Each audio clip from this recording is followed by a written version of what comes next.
Hi folks, Canadian Prepper here. So today I have another crazy contraption to share with you. And this is going to be the first of probably a long series of videos that I do working with this device right here, which is a freeze drying machine. Now, these things are very rare and very hard to come by in the sense that not many companies make them. As far as I know, there's only a few companies that actually produce them. Harvest Right is one of those companies, and that's who makes this product. And they're probably one of the most renowned and the most well-respected in terms of making these machines. Now, before I tell you the price of this machine, because I know some people are gonna flip out, turn off the video, you need to understand what this machine enables you to do. This machine allows me to pretty much take, I would say, maybe 80% of the food that you would normally consume, because some foods that are high in fats are not going to freeze dry. I'm going to go into all sorts of detail about the process of freeze drying, all of that in future videos. But I just want to break the ground here with this concept. Freeze drying allows you to take any food and basically turn that into food that is going to last up to 25 to 30 years. The exact same food that you get in Mountain House, only you're making it yourself. Now, the thing with freeze drying is it's a very expensive process. This machine, get ready for it, goes for between $3,000 and $4,000. This is a major appliance. But I need you to also consider something. Number one is that the cost of the freeze-dried food you're paying, most of it you're paying for machines like this, only on a large scale, to produce that food. So when you go buy the $10 package of Mountain House Chili Mac, really there's only about $1 worth of food in there, but they're selling it to you at that cost to make up for the cost of actually producing it. So I could make the equivalent amount of freeze-dried food for a fraction of the cost. I could probably, at the end of the day, make the same amount of chili mac that I would buy with Mountain House food, which is great, mind you. I'm not knocking Mountain House food. And that's a great way for people who don't really want to make such a huge investment. And this is a macro prepping investment. This really allows you to produce food for long-term in ways that no other device can. I could probably make that same package of food for about $2 with this. So within a couple years, I make my money back in the freeze-dried food that I can make. Not only that, food prices are constantly rising. Now, if you were to take some food today, buy it at the cost that it is today, if you think the price, let's take the price of chicken. The price of chicken is constantly going through the roof nowadays, especially with all the bird flu scares. It's quite possible in the future that chicken is going to be something which is limited to the very upper echelons of society. Those are the only people who are going to be able to afford it. If you were to take chicken that you buy now and its value, say, triples even in 10 years, which is very likely at the rate we're going right now, which is why they're really trying to push the, eating of bugs. And the UN is really trying to push people into eating bugs and taking what was once a delicacy and making that a staple food. We're talking about ground crickets and ground grasshoppers. That's potentially the future of what they want us to eat.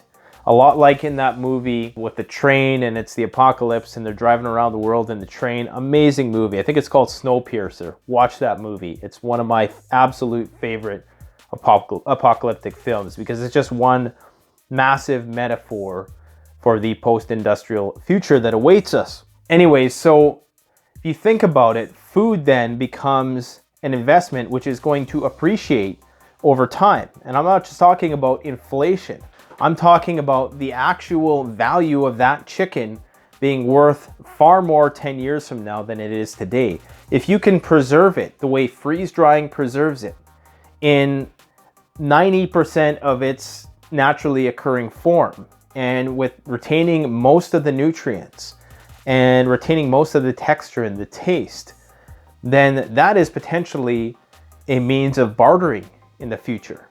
So not only are you saving money when compared to buying actual freeze-dried food, if that's your food storage of choice, which it is mine, you're also potentially stockpiling a currency of sorts, which is going to only increase in value. There's no sign of the decline in food prices on the horizon at all. It's only going to go up as the world global population grows up, as the arable land dries up, as the topsoil dries up. It's only going to skyrocket, especially meats.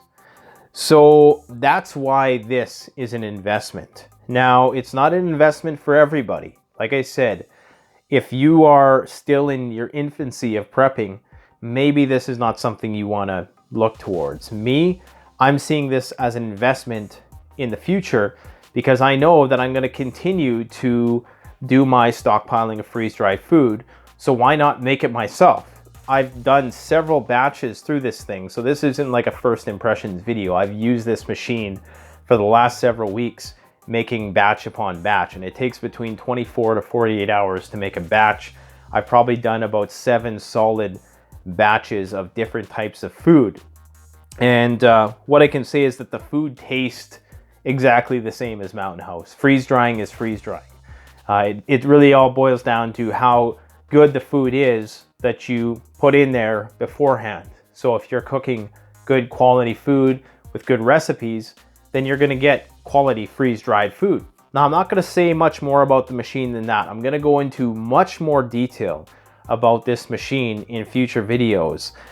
Maybe I'll give you a quick rundown of how it works here. How freeze drying works is this machine has the ability to not only cool things down to incredibly low temperatures, minus 40 degrees, it also has the ability to slowly heat it back up. And when you freeze the food, all the water in the food becomes frozen, it becomes ice. And through a process called sublimation, you move that ice into a solid state right into a gas state, and you bypass the liquid state. So it's called sublimation, and it slowly does this over the course of several hours. The higher the water content, the longer it takes. So fruit takes a lot longer to freeze dry than meat, surprisingly. So you can do many more batches of meat or something with a lower water content, so long as it's broken down into small enough portions, than you could something that was very like watermelon or something like that, that had just 95% water. It has a digital interface, as you can see here. It's very user-friendly. There is some maintenance that I'm going to talk about in future videos. It does require a vacuum pump machine, which is provided with the purchase. Thank God, because you can't be affording much more. It was a big shipment when it came. This thing's about 170 pounds. Now, they do have different sizes. I believe this is the medium, if not the large. There's one size larger than this, and there may be 1 or 2 sizes smaller than this. If you want more details about it, go through the link in the description. What I found so far is that this machine has done what it has said it's done, and damn well should, because it's a very expensive unit. From what I've heard from the forums, Harvest Right is very good on the customer service end of things. One of the things you're going to have to consider is, like I said, there's a bit of maintenance, so you're going to be constantly changing and filtering the oil. But once you get in the habit of it, it's really not that hard. It's a very quick process, just like doing an oil change on the car, only much more smaller scale and a lot easier. So I'm going to talk a bit more about the freeze dry, but I just wanted to provide the rationale, set the foundations for this. So stay tuned for that. I got a lot of innovative gear reviews coming on the channel this summer. Lots of these reviews are for smaller things that I just want to get out of the way. And, after that, we can get back into our regularly scheduled SHTF programming, which I'm going to, of course, intersperse throughout the summer. I got another big project that I'm going to be working on with Silky Saws, which I'm very excited about. Put it this way, it would make All American Prepper incredibly proud. All American Prepper is going to be foaming at the mouth when he sees the unveiling of this Silky product. I'm not going to give it away, but if you remember my review of the Katana Boy 650, you're going to want to stay tuned, man, because this device is at once the most incredibly preposterous thing ever created, and it's also the most fantastic thing ever created. So stay tuned for that. Thanks for watching, guys. Canadian Prepper out.